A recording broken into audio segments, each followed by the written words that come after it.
לוחצים על Support. ונכנסים למסך הבית לניהול הזמנות של המטופלים.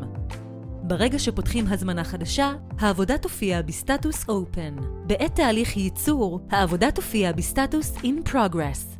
וכשתימסר למרפאה, תיכנס ל-Close. על מנת לפתוח הזמנה חדשה, לוחצים על Open Ticket וממלאים את השדות בהתאם. ב-Subject, רושמים את שם המטופל. ב-Department, בוחרים הזמנה חדשה. ב-Service, חשוב לציין אם העבודה מיועדת להזמנת שליח, מידות רגילות, או לשליחת קובץ כשהעבודה בסריקה. במקרה הזה, נבחר שליחת קובץ. לאחר מכן, בוחרים את סוג הכתר או את אופן הביצוע. ומשם בוחרים את סוג העבודה. במקרה הזה, נבחר בודדים.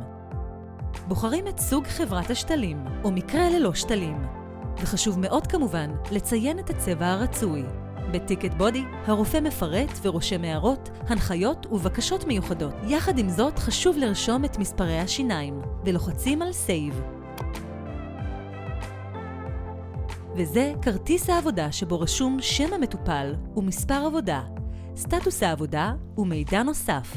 במקרה של שליחת קובץ, על הרופא לשלוח את הסריקה דרך המייל או האינבוקס ממנו עובד.